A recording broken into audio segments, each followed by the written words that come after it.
तो देखते हैं यहाँ पे क्वेश्चन नंबर 9 में हमसे क्या पूछा गया है। If the third and the nine term of an AP are 4 and -8 respectively, which term of this AP is zero. तो यहाँ पे तीसरा और जो यहाँ पे 9 टर्म है वो हमें यहाँ पे दे रखा है एपी का, जो कि यहाँ पे 4 एंड -8 है। तो हमें यहाँ पे बताना है कि इस एपी का कौन सा टर्म हमारा यहाँ पे क्या होगा, जीरो होगा। तो करते हैं यहाँ पे इसको सॉल्व। तो जो हमारे यहाँ पे थर्ड टर्म है वो हमें यहाँ पे क्या दे रखा है, 4 दे रखा है। और जो हमारे यहाँ पे 9 टर्म है वो हमें यहाँ पे माइनस का 8 रखा है।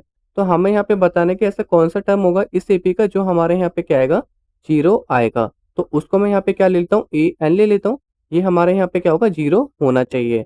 तो सबसे पहले मैं यहाँ पे बात कर लेता हूँ एन टर्म के फॉर्मूले की, जो कि हमारे यहाँ पे क्या होता है, ए प्लस एन माइनस वन, ये ब्रैकेट में होता है। और हमें यहाँ पे कॉमन डिफरेंस से मल्टीप्लाई करना होता है, जिसको हम यहाँ पे डी से डिनोट करते हैं।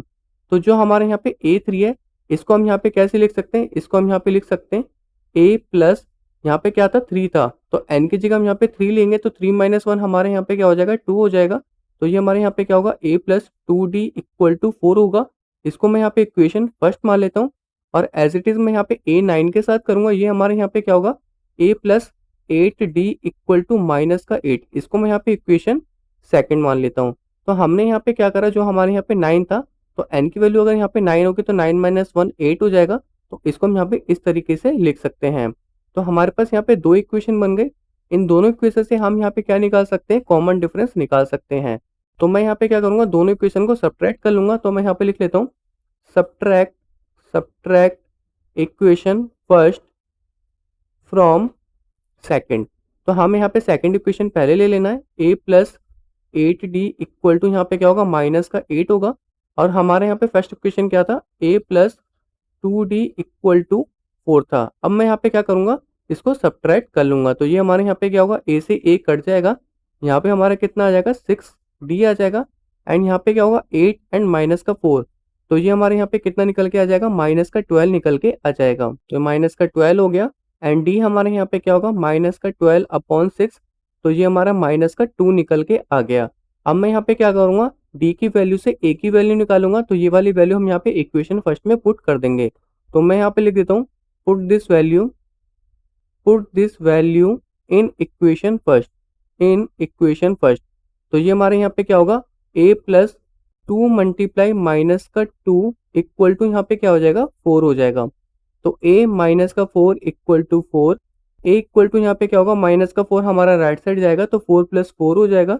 तो a की वैल्यू हमारे यहाँ पे कितनी निकल के आ गई, 8 निकल के आ गई। एंड d की वैल्यू -2 निकल के आ गई। अब हमें यहाँ पे निकालना क्या था, कौन सा टर्म हमारे यहाँ पे AP का क्या होगा, जीरो होगा, वो हमें यहाँ पे बताना था। तो ये हमारे यहाँ पे क्या हो जाएगा, A N equal to A plus N minus one. और डी से हमें यहाँ पे क्या करना है, मल्टीप्लाई करना है। ए एन हमारे यहाँ पे क्या होगा, जीरो होगा, क्योंकि उस एपी को हमें यहाँ पे क्या दिखाना है, जीरो दिखाना है। और ए की वैल्यू हमारे यहाँ पे कितनी निकली थी, 8 निकली थी, प्लस एन माइनस वन। और डिफरेंस हमारे यहाँ पे कितना निकला था, माइनस का 2 निकला था। इक्वल टू यहाँ पे क्या होगा, 8 माइनस का यहाँ पे क्या होगा, 2 से n की मल्टीप्लाई करेंगे तो माइनस का 2n। एंड -2 को यहाँ पे -1 से करेंगे तो यहाँ पे क्या आ जाएगा, प्लस का 2 आ जाएगा। तो 8 एंड 2 हमारे यहाँ पे क्या होगा, 10 माइनस का 2n।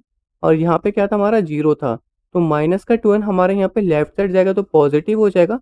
तो 2n इक्वल टू 10। और n की वैल्यू हमारे यहाँ पे 10 डिवाइडेड बाई 2 हो जाएगी। एंड 2 5 जा 10, तो n की वैल्यू हमारे यहाँ पे कितनी निकल के आ गई, 5 निकल के आ गई। तो इसका मतलब जो हमारे यहाँ पे क्या होगा, फिफ्थ टर्म होगा, उसकी जो यहाँ पे एपी की वैल्यू होगी वो हमारे यहाँ पे क्या होगी, जीरो होगी। तो इसका मतलब ये हमारे यहाँ पे क्या होगा, A5 हमारा क्या निकल के आएगा, जीरो निकल के आएगा। होप आपको इस क्वेश्चन का आंसर समझ में आ गया होगा। अब हम चलते हैं अपने नेक्स्ट क्वेश्चन की तरफ।